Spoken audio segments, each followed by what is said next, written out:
Bonjour, je suis le pasteur Christophe Abreg et j'espère que tu seras béni par ce message. Alors bon visionnage et à bientôt à l'église Providence. Je vais me voir pendant que je prêche, ça va être incroyable. Voilà, très heureux d'être avec vous ce matin. Ça fait 2 ans, presque 2 ans maintenant que je suis à hier et ça se passe bien. Quelques-uns sont venus nous voir, ils peuvent témoigner que le local nous a permis de vivre quelque chose de différent et on est heureux de ce qui se passe là-bas. Et donc, comme Christophe ne pouvait pas rentrer, il m'a invité à prêcher, à le remplacer ce matin sur ce thème du ciel sur la terre, hein, c'est ça, je ne me trompe pas, hein, comment vivre le ciel sur la terre. Et j'avais envie de partager avec vous sur ce thème-là 2-3 passages de l'évangile de Marc, parce que finalement, s'il y en a bien un qui peut nous apprendre comment vivre le ciel sur la terre, c'est Jésus. Et l'évangile de Marc, c'est un évangile assez particulier. Je l'aime beaucoup parce que, il nous est adressé en fait. C'est un évangile qui a été écrit spécialement pour les non-juifs. Et donc Marc essaye de nous parler à travers de cet évangile et il le fait de manière très, parfois, assez lapidaire, c'est assez succinct, ça va droit à l'essentiel. J'aime bien sa façon d'apporter les choses et il y a des équilibres, ça se remarque pas forcément, mais il y a des images qui se reflètent. La femme à la perte de sang depuis 12 ans et cet enfant de 12 ans qui va mourir. On a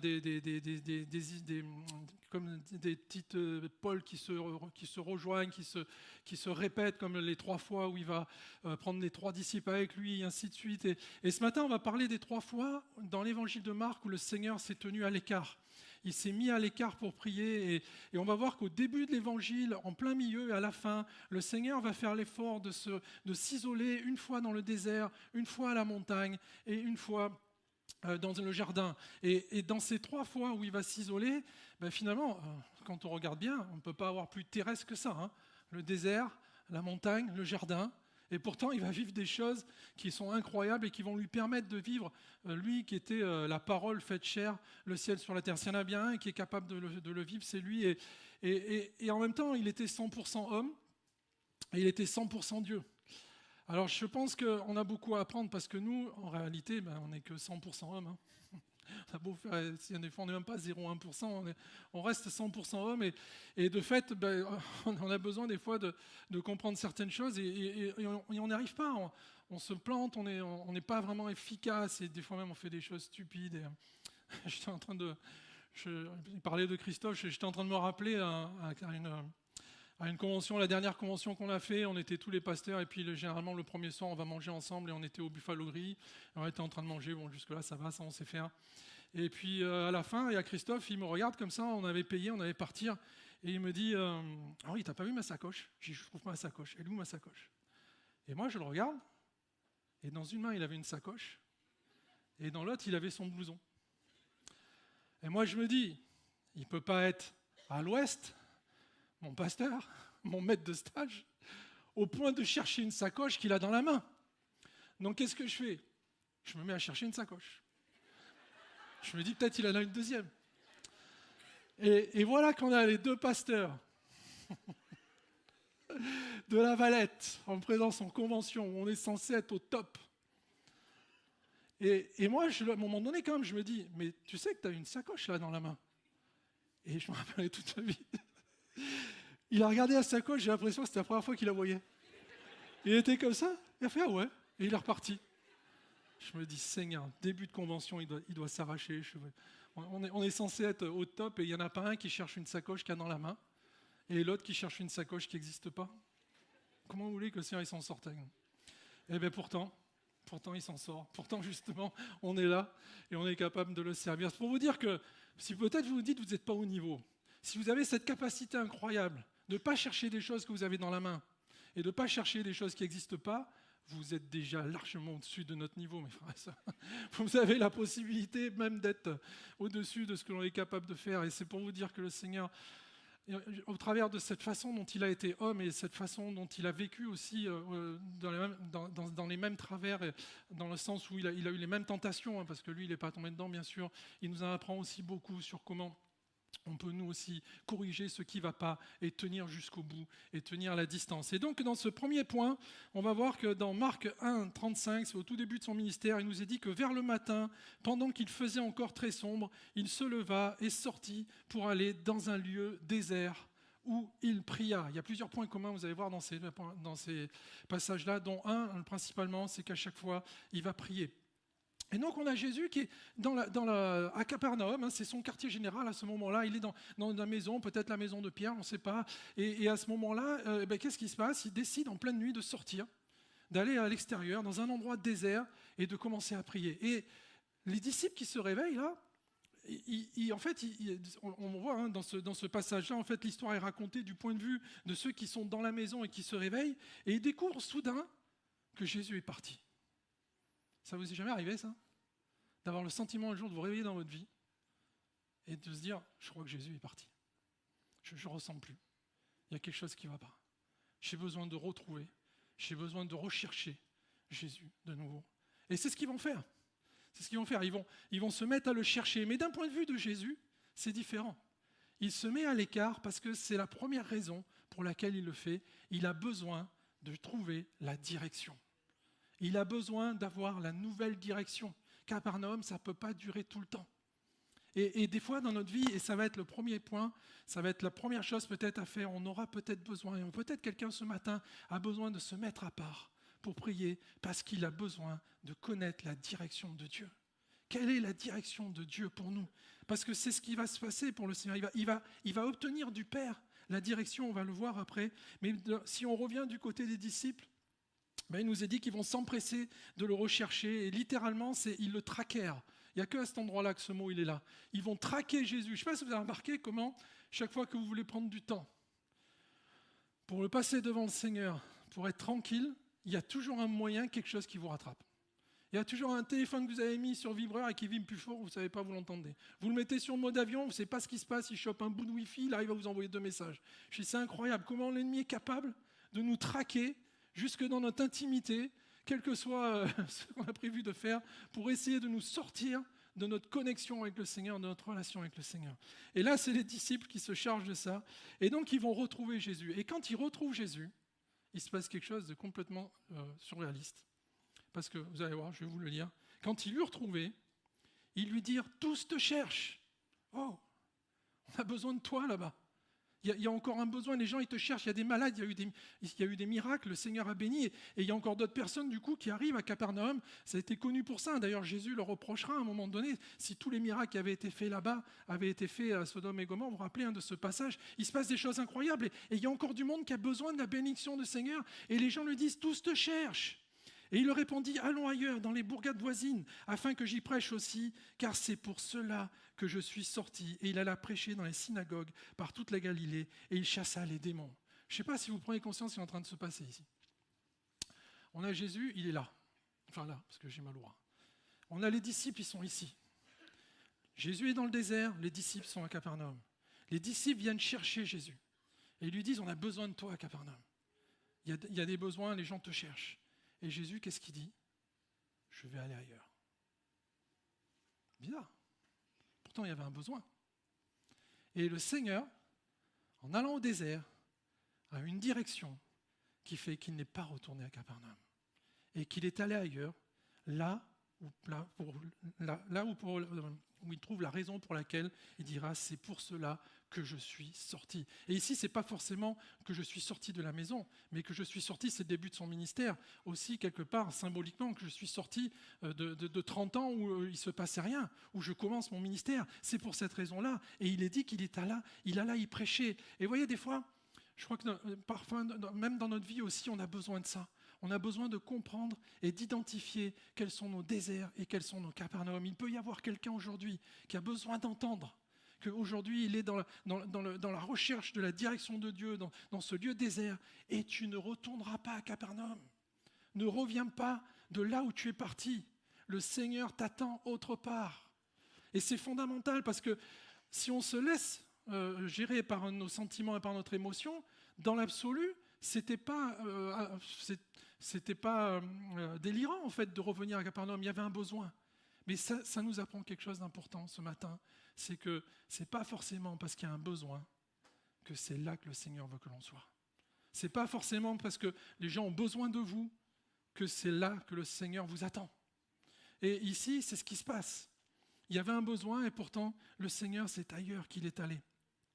Et je crois que ce qui peut l'empêcher, ce qui peut nous amener à ne pas nous rendre compte de ça, c'est lorsque justement on est dans cette situation où on a besoin de nous, où on croit que qu'on rend service, qu'on est indispensable, et du coup on a cette sorte d'effet tunnel, on n'a plus la possibilité de rester ouvert sur ce que le Seigneur veut pour nous, et c'est ce que sur l'a vraiment décidé. Et le seul moyen de vraiment prendre conscience de temps en temps, si c'est encore là qu'on doit retourner, c'est d'être capable d'aller dans le lieu secret avec le Seigneur auprès du Père et de rechercher la direction.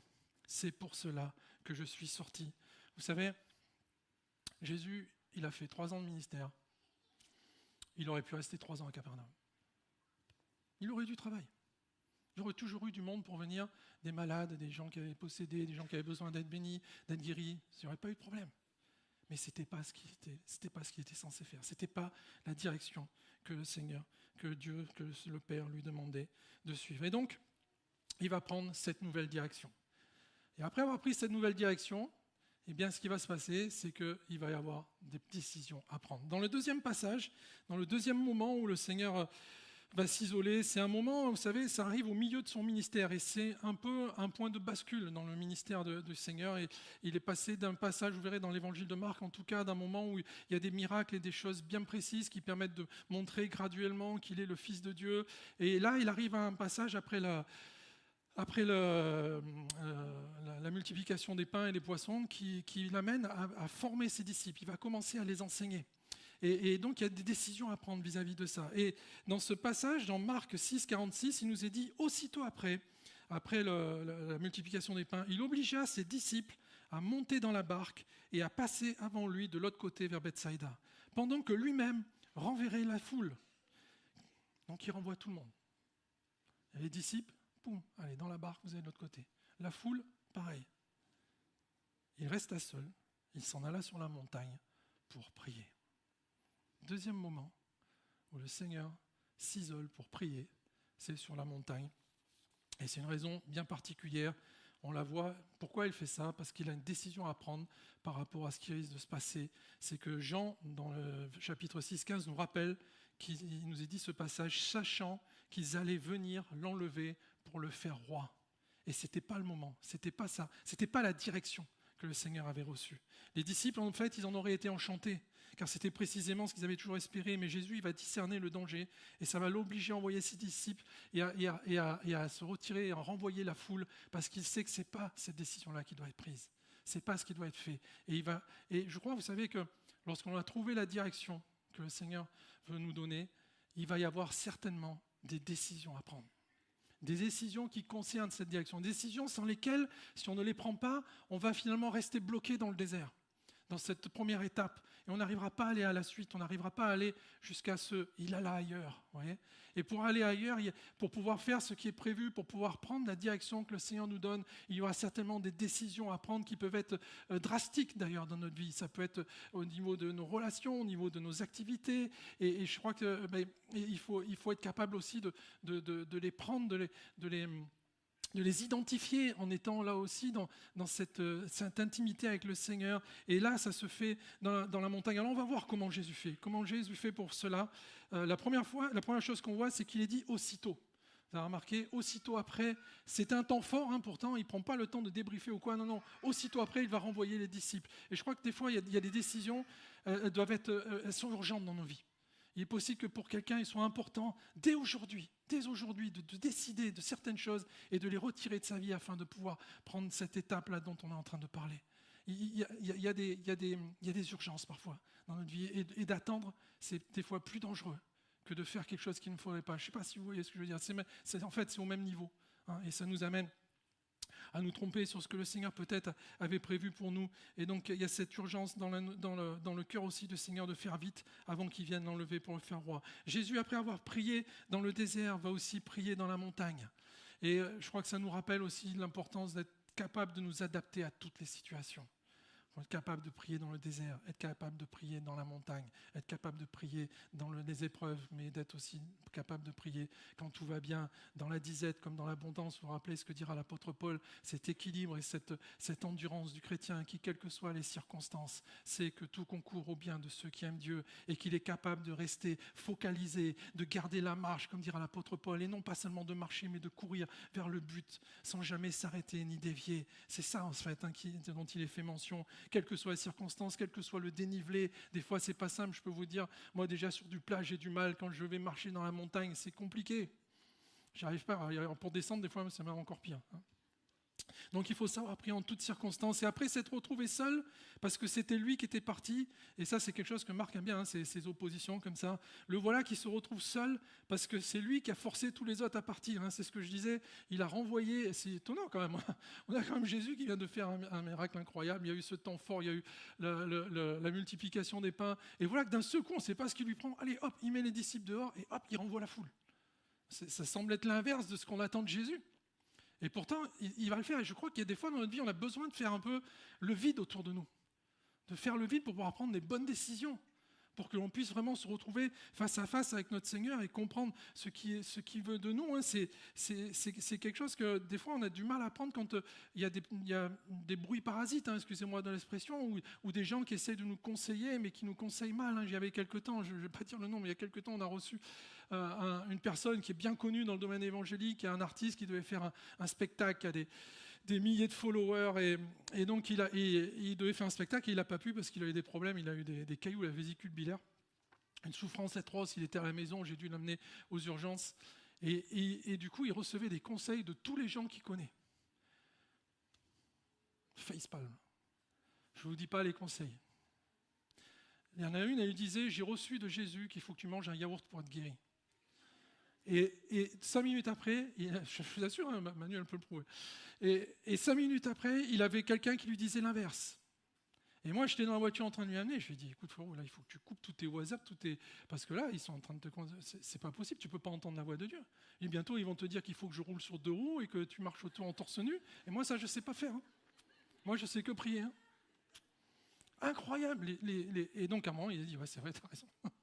Il faut que je me coupe de tout ça et que je me concentre. Et vous voyez l'importance d'être capable parfois, c'est nécessaire dans notre vie, de faire un peu le vide et de vraiment se retrouver seul afin de pouvoir rechercher la volonté de Dieu et de prendre les bonnes décisions. Se mettre à part peut demander de forcer une séparation, quitte à en subir les conséquences pendant un temps. Ici, ça peut être des séparations qui vont être temporaires, mais ça peut être aussi des séparations nécessaires, pas dans le sens où on doit quitter il y a une relation toxique, ça peut être une activité, quelque chose qui nous amène à perdre du temps et ainsi de suite. Et puis, ça amène aussi le Seigneur à faire des choses qu'il n'avait pas fait depuis longtemps, certainement. Normalement, renvoyer la foule, c'était les disciples qui le faisaient. Et je ne sais pas si on se rend compte, mais ils étaient certainement entre 10 et 15 000 à ce moment-là, lorsqu'ils font quand il y a la multiplication des pains sur la montagne. Et j'ai vu là récemment une série où ils montrent en fait à quoi ça pouvait ressembler. Et il y a un plan, moi il m'a impressionné, c'est un plan de drone où on voit en fait les gens alignés, vous savez, comme l'a demandé Jésus, là, par série comme ça, et on voit la quantité de gens que ça représente. En fait, on ne se rend pas compte. C'est presque l'équivalent d'un stade. Et on voit les disciples, à chaque bout, ils sont tout petits. Et on se demande le temps que ça a dû leur prendre pour faire tout ça. Et Jésus a dû renvoyer tous ces gens. Ça a dû prendre un temps fou et ça a dû l'épuiser. Et pourtant, il va le faire. Et c'est quelque chose que normalement, ce n'était pas lui qui faisait, c'était les disciples qui faisaient. Et déjà, c'était compliqué. Ils étaient plus nombreux. Et lui, il le fait tout seul. Et vous savez, je crois que des fois aussi, dans notre contact, dans notre lien avec le Seigneur, c'est important de se poser la question, depuis quand je n'ai pas fait des choses simples pour mon Dieu? Depuis quand je n'ai pas fait les bases? Juste prendre le temps de m'arrêter, de lire sa parole, de prier simplement. Pas juste être toujours dans le service et de servir à droite, à gauche, et revenir aux bases, aux choses simples, aux choses qu'on faisait avant, qu'on faisait avec certaines personnes et qu'on ne fait plus. Et ça, c'est ce qui parfois nous permet justement de retrouver cette connexion avec le Seigneur, qui nous permet de connaître sa volonté. Et puis aussi, le Seigneur, en faisant cela, nous montre qu'il prend ses responsabilités. Il fait quelque chose que normalement qui est compliqué à faire et que ce n'est pas lui qui fait, mais malgré tout il le fait parce qu'il sait que c'est nécessaire par rapport aux décisions qu'il va devoir faire et par rapport au fait qu'il a besoin là de se mettre en prière seul dans la montagne. Et on doit prendre aussi nos responsabilités. Vous savez, quand on décide de servir le Seigneur, d'une façon ou d'une autre, et qu'on décide d'être son disciple, il y a des responsabilités qui nous incombent. Dans disciple, il y a discipline, on rappelle souvent. Et je crois que il y a des personnes, des fois, elles veulent avoir des dons particuliers, mais elles ne se rendent pas toujours forcément compte de ce que ça implique derrière, dans la vie de tous les jours, dans les relations familiales, dans les choses qu'on peut vivre qui sont compliquées, dans les attaques de l'ennemi, et ainsi de suite. Et est-ce qu'on est prêt à prendre ses responsabilités ? Il y aura des moments, comme pour Jésus, où vous allez vous retrouver seul. Et il n'y aura personne d'autre pour vous aider que vous-même et le Seigneur et le Saint-Esprit. Et vous ne pourrez pas appeler le pasteur, vous ne pourrez pas appeler quelqu'un, vous n'aurez pas la possibilité d'appeler un ami pour savoir qu'est-ce qu'il faut faire ou comment gérer. Vous allez devoir le faire vous. Et le Seigneur aura besoin de vous à ce moment-là, à cet endroit-là, et il ne pourra y avoir personne d'autre que vous, parce que vous serez le seul, parce que vous êtes celui qui est proche de cette personne, parce que vous êtes celui qui travaille à un service bien particulier. Et là, dans ce moment-là, il faudra être capable de prendre ses responsabilités et de faire ce que le Seigneur vous a demandé de faire, et de pouvoir le faire bien et d'être préparé pour ça. Et ça se prépare sur la montagne. On n'est pas toujours préparé à ce que le Seigneur, en fait, là où il va nous amener en fonction des décisions qu'on va prendre. Je rappelais il y a quelque temps ici, quand j'ai commencé l'aumônerie de détention, je ne m'attendais pas à tout ce que j'allais vivre en fait à l'intérieur. Et peut-être si je l'avais su avant, je ne sais pas forcément si je l'aurais fait. Et je parlais notamment d'une fois où je me suis retrouvé enfermé avec un détenu, parce que quand on rentre et qu'on visite les détenus, on ferme pas la porte, on ouvre le loquet en fait pour montrer qu'on est dedans. Et vous avez surveillants, des fois ça les amuse de nous enfermer, donc ils passent, ils vous enferment. Et donc je me suis retrouvé enfermé avec un détenu, et bien sûr, pas de moyen de communiquer. Là vous n'avez pas de téléphone portable, vous n'avez rien, vous pouvez appeler personne. Je me dis, ok, ça commence bien. C'était une des premières fois. Et puis je discutais avec le détenu, et je lui dis, tant qu'à être là, tous les deux, on va discuter. J'ai que ça à faire. Et donc je me rends compte qu'en fait, le gars, il est là parce qu'il entend des voix, et il a poignardé sa maman. Je lui dis, oh Seigneur, ça commence bien. Je suis là, enfermé, le seul qu'il y avait. Parce qu'il y avait des problèmes dans les autres hôpitaux psychiatriques, il n'y avait pas de place. Le seul qu'il y avait, c'est celui avec lequel je me retrouve enfermé. Et je me dis, là, ça ne peut pas être pire. Et là, coupure de jus. Je me retrouve quasiment dans le noir, avec cet homme, enfermé, avec aucun moyen de prévenir qui que ce soit. Et là, je dis, Seigneur, là, d'habitude, on prie pour qu'ils entendent quelque chose. Et là, j'ai prié pour qu'ils entendent zéro voix. Je dis, tu fais ce que tu veux. Mais il faut qu'il n'entende personne, ni qui me plante un stylo dans l'œil ou quoi, j'en sais rien, tu te débrouilles. Et là, on a continué à parler dans le noir, tranquille. Mais dans ces moments-là, mes amis, vous êtes seuls. Vous n'avez pas la possibilité de vous rabattre sur quelqu'un, de dire « moi, j'y arrive pas », il faut assumer. Il faut assumer sa responsabilité. Et ça fait partie des choses qui peuvent nous empêcher parfois de prendre des décisions, ou en tout cas de revenir sur notre décision. Et c'est là, en fait, ce que l'ennemi il a gagné. Si on faillit là-dessus, on va se retrouver de nouveau dans la première étape et on ne va pas progresser. Ça va être compliqué pour nous de pouvoir avoir le ciel sur la terre parce que c'est là que le Seigneur aura besoin de nous. Et puis, ça lui permet aussi, l'air de rien, quand on est sur la montagne, de prendre de la hauteur. Ah, ça c'est bien ça. C'est-à-dire qu'il va pouvoir voir, vous allez voir que c'est de cette montagne-là qui va pouvoir voir que les disciples étaient en train de galérer. Vous savez, les mêmes qu'il a renvoyés, qu'il leur a dit « vous traversez maintenant », et bien eux, ils sont pris au milieu de la tempête. Et on dit souvent que cette image-là, c'est l'image de l'Église au milieu des persécutions, dans la tempête qui n'avance pas, et de Jésus qui est dans le ciel et qui va venir nous sortir de là, contrairement à la première tempête où c'est l'image du chrétien. Et ici, on a donc cette image, et le Seigneur est dans la montagne, et je crois que ça permet de voir des choses qu'on n'aurait pas vues si on était resté dans le désert. Vous voyez ce que je veux dire ? Le fait de pouvoir monter dans la chambre haute, vous savez, il y a cette notion de prise de hauteur. Parce que ce que je veux dire ce matin, c'est que vivre le ciel sur la terre, des fois, c'est aussi monter un peu dans le ciel. Des fois, c'est pas toujours rester sur la terre. Et monter dans le ciel, c'est juste récupérer, être capable de s'isoler suffisamment pour pouvoir toucher, faire rentrer dans cette présence du Seigneur. Vous voyez, il y a vraiment ce symbole de la chambre haute ou une fois que vous avez prié, moi ça m'est arrivé, des moments où je ne m'y attendais pas et le Seigneur a béni, m'a visité, et quand je redescends là dans l'escalier, j'ai l'impression de croiser moi-même 1 heure avant, et je dis, tu vas voir frérot, tu vas vivre des trucs de fou. Je vis des trucs bizarres. Je suis bizarre, hein? Je suis bizarre, ou vous aussi, ça vous arrive des trucs comme ça? Et c'est ça en fait, c'est ce moment-là particulier qui en fait vous permet de voir des choses que quand vous êtes le nez dans le guidon, vous ne les voyez pas. Et que d'un seul coup, Jésus va voir, alors lui il était au courant, c'est symbolique de ce qui doit être mis en place dans notre vie, mais évidemment que pour lui ce n'était pas un problème. Mais peut-être qu'il peut nous arriver sur la montagne de voir que nos proches en fait sont en train de galérer. Et on ne s'en rend pas compte. Parce que nous, on est pris dans ce qu'on a envie de faire, dans nos décisions, dans notre projet, dans des choses comme ça, et on ne se rend pas compte qu'à côté de nous, ceux qui sont là, les frères et sœurs, les proches, la famille et tout ça, ils sont dans la tempête et ils n'avancent plus. Et ils ont besoin de nous. Et ils ont besoin que nous, on prenne les bonnes décisions. Et c'est ce que le Seigneur va faire. Il va les laisser quand même un temps mariner. Je ne sais pas si vous avez vu, vous relirez ce passage, il n'y va pas tout de suite. Alors qu'il sait qu'ils sont en train de galérer. Vous savez, ça me fait penser à ce passage lorsque le Seigneur il va donner cette parabole du berger qui va aller chercher la brebis perdue. On oublie que les 99 autres, elles restent toutes seules. Il n'y a pas de berger, il n'y a personne, elles se gèrent. Et quand il revient, elles sont encore là. Et alors, ça marche avec des brebis.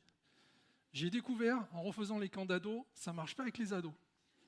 Quand vous allez chercher un ado pour le repas, parce que vous ne savez pas où il est, et que vous revenez, je peux vous dire que les 99 ados qui étaient là, ils ne sont plus là. Ils sont partis, je ne sais pas. La prochaine fois, je fais un camp de brebis, je vous promets. Donc le Seigneur, là encore, prend cette pause qui va lui permettre de mettre en œuvre les décisions qui correspondent à la direction qu'il a reçue. Et puis on arrive au troisième point, la troisième fois où le Seigneur va s'isoler. Et ici, si la première nous permettait de connaître la direction de Dieu, et si la deuxième nous permettait de prendre des décisions conformes à cette direction pour la suivre dans nos vies, ce qui peut arriver, comme je disais tout à l'heure, c'est qu'il y ait des moments compliqués à vivre. Ça arrivera. Ça peut arriver, je vous préviens. C'est pour ça qu'il faut se préparer avant. Vous allez vivre des moments difficiles. Et la troisième fois où Jésus se met à l'écart, c'est parce qu'il va mal. C'est parce qu'il va mal. C'est parce qu'il est dans l'angoisse, il est dans la souffrance. Et il va avoir besoin justement de s'isoler. Mais vous allez voir que ça ne va pas être tout à fait pareil. Et ainsi, dans Marc 14, 32, il nous est dit, ils allèrent ensuite dans un lieu appelé Gethsémanée. Et Jésus dit à ses disciples, asseyez-vous ici pendant que je prierai. Donc là, contexte, il est au début, à l'entrée du jardin, et il demande en fait aux 12 de rester là. Mais il va demander à 3, Pierre, Jacques et Jean, seulement à ces 3-là, d'aller avec lui un peu plus loin. Il prit avec lui Pierre, Jacques et Jean, et il commença à éprouver de la frayeur et des angoisses. Et il leur dit, mon âme est triste jusqu'à la mort. Restez ici. Vous voyez, deuxième étape. Il laisse cette fois-ci Pierre, Jacques et Jean. Troisième étape, il alla un peu plus loin. Vous vous rappelez de ce passage. Et ayant fait quelques pas en avant, il se jeta contre terre et pria que s'il était possible, cette heure s'éloignât de lui. Il disait, Abba Père, toutes choses te sont possibles, éloigne de moi cette coupe toutefois, non pas ce que je veux, mais ce que tu veux. Il y a un combat qui est là. Il vint vers les disciples qu'il trouva endormis. Il dit à Pierre, Simon, tu dors, mais tu n'as même pas pu veiller ni 1 heure. Troisième étape. Jésus va mal. Et pour combattre ça, comme tout à l'heure, il va s'isoler. Mais vous avez remarqué que cette fois-ci, il garde ses disciples pas très loin de lui. Je crois que quand on va mal, c'est bien de pouvoir s'isoler, c'est bien de pouvoir faire le point, mais c'est pas bon de s'isoler complètement. C'est important qu'il y ait des gens de confiance autour de nous. Alors là encore, c'est une image parce que pour le coup, là, Jésus, il n'a pas pu trop compter sur ceux qui étaient là. On est d'accord. Mais il nous montre en fait le chemin. Et ça nous montre aussi, on verra tout à l'heure comment nous, on doit agir si on était à la place des disciples. Mais le Seigneur ici va se mettre à l'écart et c'est ce qui va lui permettre, avant même la croix, de prendre déjà la victoire. Ce qui est fou, c'est qu'en réalité, le combat, il se joue là. Et la victoire, elle se prend là. En 1 heure de combat, il va pouvoir, derrière, effectuer 24 heures de souffrance. 24 heures de souffrance, pendant lesquelles tout va s'enchaîner d'un seul coup. L'arrestation, le procès, les coups, le chemin de croix, la crucifixion, la mort. À aucun moment, dans ces moments-là, on a le sentiment que le Seigneur, il va pas arriver au bout. Et là, c'est ce moment-là, en fait, où il semblerait que ça puisse être compliqué. Mais c'est là qu'il prend la victoire. Et ça nous rappelle quelque chose d'important, c'est que parfois, en tout cas, en tant que chrétien, c'est souvent le cas, la victoire, elle se gagne pas au moment du combat, au moment où c'est difficile. Elle se gagne dans les moments faciles, dans les moments où on a le temps de prier, dans les moments où on peut prendre du temps avec le Seigneur. Elle se gagne avant. Souvent, en tant qu'enfant de Dieu, le combat est gagné avant la bataille. Rappelez-vous David. David, il gagne contre Goliath. À quel moment ? Quand il enlève l'armure de Saül. Tant qu'il garde l'armure de Saül, il est un homme mort. Dès qu'il a compris qu'il doit y aller au nom du Seigneur Jésus, au nom de Dieu, et qu'il enlève l'armure, le combat est gagné, avant même de rentrer sur le terrain, avant même de rentrer sur le champ de bataille. Et c'est comme ça assez souvent dans la parole de Dieu, et c'est ce que le Seigneur veut nous rappeler ici. Et des fois, nous, on s'acharne le jour J à essayer de faire des choses pour que ça puisse bien fonctionner, mais mes amis, c'est avant qu'il faut être prêt. C'est avant qu'il faut prendre du temps, et encore plus bien sûr lorsque ça ne va pas et qu'on a besoin de s'affranchir aussi des mauvais conseils et de pouvoir suivre le Seigneur. Et ça nous rappelle aussi que en tant qu'enfant de Dieu et qu'en tant que disciple, en tant que frères et sœurs dans la communion fraternelle, c'est important de savoir, de connaître l'état de nos frères et sœurs et de pouvoir passer 1 heure dans le jardin de Gethsémanée de nos frères et sœurs. Il y a quelque chose ici d'étonnant, c'est qu'on est au même endroit. Les disciples et Jésus sont au même endroit. Ils sont au jardin de Gethsémanée, c'est un endroit sympa, agréable. On y est bien. C'est au même moment. Ils sont tous les deux présents. Et on a un disciple qui dort tranquille. Et on a un Jésus qui transpire des grumeaux de sang. Et des fois, vous savez, on peut être dans l'église. C'est un endroit paisible. On y est bien. On est tranquille. Et on peut avoir une personne qui loue le Seigneur et qui est dans la joie, qui va bien. Et l'autre à côté, il transpire des grumeaux de sang. Et si on ne fait pas l'effort de la communion fraternelle, si on ne sait pas passer, comme dira Jésus, tu n'as pu veiller avec moi pas même 1 heure, alors on risque de passer à côté. Vous imaginez, Jésus a porté les disciples pendant 3 ans. Au point qu'il dira qu'il était obligé de prier pour eux parce que Satan les avait réclamés pour les cribler comme du froment. Et il a fait tout ce qu'il fallait pour eux, il les a formés, il les a envoyés, il leur a permis de faire un miracle, il les a enseignés. Et là, il a juste besoin de 1 heure. Et ils ne sont pas capables de le donner. Pourquoi ? Pas parce qu'ils n'avaient pas envie. Je pense qu'en fait, ils n'ont pas pris conscience que Jésus avait besoin aussi d'être aidé. Qu'il avait besoin lui aussi, que lui aussi pouvait aller mal. Que lui aussi pouvait avoir des angoisses et de la souffrance. Et des fois, c'est un peu ce qui se passe dans une famille, dans un groupe, dans une église. On oublie que certains sont tellement des colonnes, des piliers, on les voit toujours bien, toujours spirituels, toujours souriants. On oublie que c'est des hommes et des femmes comme les autres. Et qu'à un moment donné, peut-être qu'ils ont besoin qu'on prenne aussi 1 heure avec eux. Je dis 1 heure, c'est une façon de parler, mais du temps avec ceux qui en ont besoin pour pouvoir justement entretenir cette communion fraternelle et permettre à chacun de pouvoir sortir du jardin de Gethsémanée en ayant la victoire. Amen. Je vais passer à la conclusion. Je ne sais pas si les disciples chanteurs sont là, s'ils peuvent remonter. Pardon ? Il n'y a pas de... La musique, si. Ah, mais juste... arrive. Je voulais conclure avec vous sur ce passage en rappelant évidemment ce que j'ai dit là, l'importance dans notre vie d'identifier ces moments où on aura besoin de se mettre à l'écart pour chercher la direction de Dieu, pour prendre les décisions que ça incombe et pour pouvoir supporter les souffrances qui impliquent certaines de ces décisions. Et il y a des contre-exemples de ça dans la parole de Dieu. On voit que quand ça c'est pas fait, quand il y a un déséquilibre là-dedans, c'est compliqué de suivre la voie du Seigneur. Même on peut en arriver à lui désobéir et à être perdu. Et c'est ça qui est intéressant, c'est ça qui est important aujourd'hui. C'est de se dire, on peut se perdre en ne passant pas par ces étapes. Et le meilleur contre-exemple de ça, c'est Saül. Vous savez, dans ce moment où il doit prendre une décision importante parce que l'ennemi est aux portes et lui, il attend le prophète Samuel qui doit faire le sacrifice et il ne vient pas. Et là, il est dans cette décision, qu'est-ce que je fais ? J'attends, mais je prends le risque que les ennemis arrivent et qu'on n'ait pas eu le temps de faire le sacrifice et d'implorer l'Éternel, ou je fais moi le sacrifice. Il y avait une véritable décision ici à prendre. Et qu'est-ce qui fait en partie qu'il prend la mauvaise décision ? Il est dit qu'à côté de lui, il y avait le peuple tremblant. Comment vous voulez prendre une bonne décision quand vous avez le peuple qui est autour de vous qui tremble et qui vous pousse à prendre une décision? Vous voyez l'importance de savoir se mettre à part pour rechercher la volonté de Dieu. S'il avait fait, le simple fait déjà de prendre ce temps-là, Samuel serait arrivé. Et de se tromper, ça l'a mis dans une position où il a perdu la royauté. D'où l'importance aujourd'hui de bien comprendre ces moments, d'identifier ces moments dans nos vies et de savoir prendre le temps de se mettre à l'écart dans le désert, dans la montagne, dans le jardin, pour pouvoir passer à travers ce que l'ennemi a voulu nous envoyer. C'est des points communs, il y a un point commun entre tous ces points-là aussi, encore aujourd'hui, c'est qu'il faisait nuit. Je ne sais pas, vous avez remarqué ça? À chaque fois, les 3 fois, il faisait nuit. Et des fois, il fait nuit dans notre vie. Dans ces moments-là, ce n'est pas toujours des moments simples, c'est des moments où on se met à l'écart parce qu'on a l'impression peut-être aussi que ça ne va pas, qu'on est dans la nuit et qu'on est seul. Et il y a un dernier moment dans la vie de Jésus et dans la vie de Marc, dans l'évangile de Marc, il y a un dernier moment où Jésus est seul. C'est sur la croix.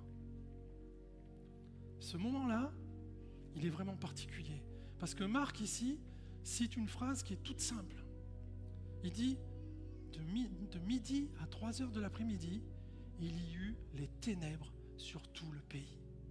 Il y eut le ténèbre sur tout le pays. Une phrase simple, mais qui, moi, me bouleverse.